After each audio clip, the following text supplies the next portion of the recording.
واش انا غنبقى ندير الفيديوهات بليكي؟ ايوا ديروا ابوني وديروا اشتراك للقناه وديروا لايك، الله يخليكم. ويلي والحماق هذا، وانا ما غنخدمش معكم بليكي، راه ما يمكنش. واش دابا البرلمان غيخدم بليكي؟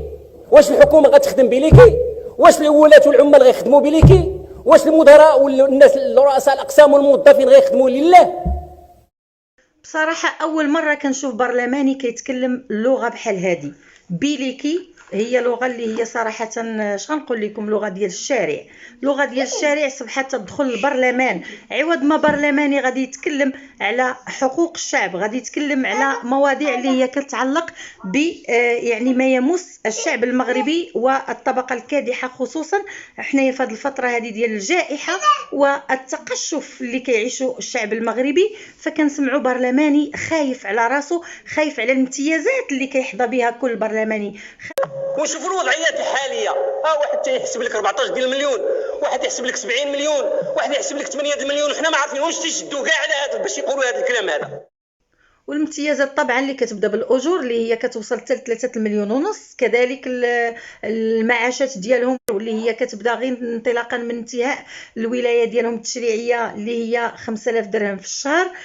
ناهيك على الامتيازات الاخرى اللي هي كتعلق بالسفر، عندهم واحد التخفيضات في البطاقات ديال القطارات، البطاقات ديال كذلك الطائرات، المحروقات كذلك، يعني عندهم هما السيارات، عندهم مجموعه من الامتيازات، مجموعه من الامتيازات. فطبعا هذا الشيء هذا غادي يخلي هذا الازمي هذا غادي يخليه يتكلم على هذا الموضوع ديال المؤثرين، لولا انه هذا الموضوع هذا يعني وصل ليه العظم كما تنقولوا، ما غاديش يخرج ويتكلم. يعني هادو مؤثرين، لانه هو كيوضع الفرق بين المؤثرين وبين الصحفيين، كيقول هادو مؤثرين يعني خليو الصحفيين يديروا شغلهم، وعوض يخليو الوضوح ويخليو الاحزاب تقوم بالدور ديالها والمجتمع المدني يقوم بالدور ديالو والاعلام الحقيقي يقوم بالدور ديالو. تيديروا الدبشخي.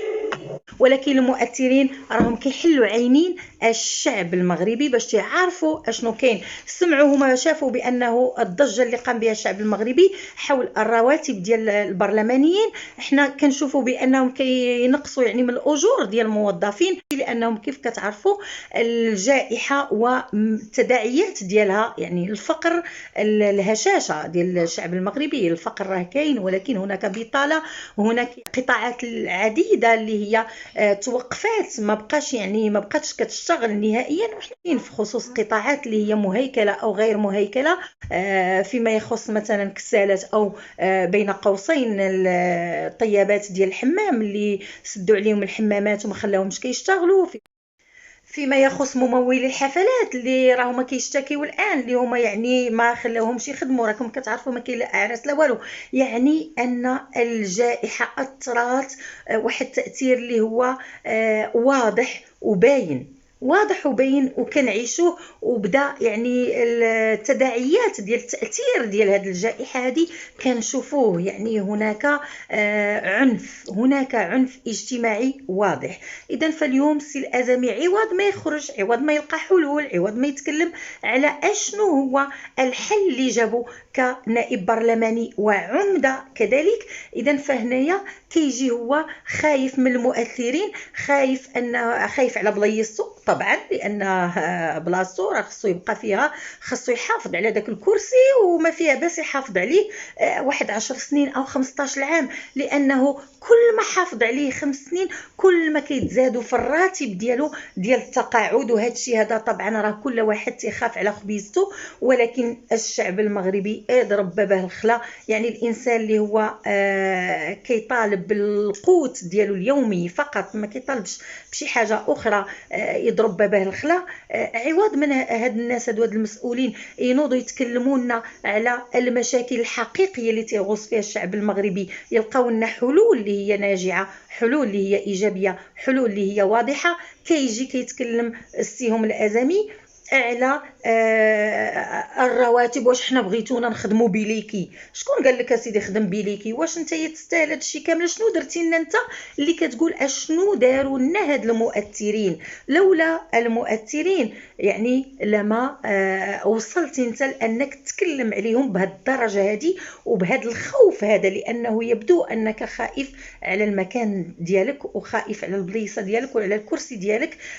يعني هذا الموضوع هذا اللي انت جعلتيه فعلا موضوع وكتكلم عليه داخل قبة البرلمان، يعني ماشي سهل بما انك تتكلم عليه بهذه الحراره هذه. وما قايماش بما يسمى بالمؤثرون والمؤثرون، الا وراه اثر فيك موضوع المؤثرين. والمؤثر عنده دور اللي هو كبير بزاف. قلتي بانه يعني هاد الناس هادو كيضبوا، يعني كيعطوا واحد الصوره ضبابيه، يعني صوره اللي هي قاتمه للاقتصاد، تيديروا الدبشخي، تيغمقوا على الناس. هادشي خصنا نوضوا ليه، لانه البلاد ديالنا مره اخرى قايمه بالمؤسسات، ما قايماش بالشعبويه. وهاد المؤسسات هذه بكل صراحه شنو داروا هاد المؤسسات؟ ما شفنا والو، ما كاين والو، ما كاين والو. وانتم طبعا راه ما كتخدموش بليكي، راكم شبعانين مع راساتكم الامتيازات ادغوات غوش، ولكن اللي جات فيه جات غير في الفقير، جات غير في الشعب المسحوق، الطبقه الكادحه، الطبقه اللي ما كتقعدش الراس وعمرها ما غتقعدوا. الله يسحبهم دابا غادي يخلعونا، لانه تنشد واحد الاجر في التالي ديال الشهر هذا يجيو لعندنا نجلسوا معاهم ونشوفوا الوضعيات ديالنا السابقه التي كانوا لا يعرفوننا ولا نعرفهم. نشوفوا الوضعيات الماديه ديالنا، نجلسوا نحسبوا بالدرهم ونشوفوا الوضعيات الحاليه.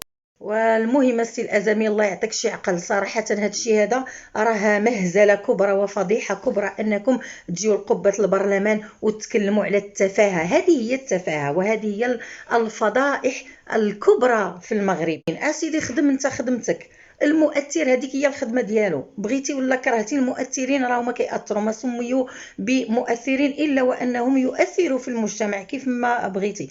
ولكن انك تجي اليوم وتضرب يعني في هاد المؤثرين وتقتم، يعني تعطي واحد الصوره قاتمه لهم. علاش؟ لانك انت خايف وما بغيتيش يتكلموا، وانك تتهدد وتتقول باننا خصنا نكونوا لهم بالمرصاد باش نسدوا لهم فمهم. ولذلك فاحنا كاحزاب سياسيه، كنواب ديال الامه، كمؤسسات، خصنا نوقفوا سد منيع ضد الشعبويه التي تهدم البنيان الذي نقف عليه. هذا قمع من طرفكم، هذا يعني تهديد وقمع. ونحن في دولة اللي هي كتآمن بحرية التعبير، يعني أن المؤثر له الحق في أن يعبر يعني عن مشاكله ومشاكل الشعب المغربي. من حقه أن يحلل، من حقه أن يناقش. ولكن انتم طبعا باللغة اللي كتكلموا بها تكرسون لغة القمع، وهذا باين وواضح في الكلام ديالكم. باش يقولوا فلان تيشد 14 واحد تيشد 10 واحد، ما عارفينهمش تيقولوا، لا نعرفوا ما عارفينهمش تيشدوا. والله احنا اللي خاصنا نوقفوا سد منيع امام كل من ينهب ثروات المغرب. هادشي اللي كيبان ليا. المهم ما بقى ليا الا نقول لكم السلام عليكم.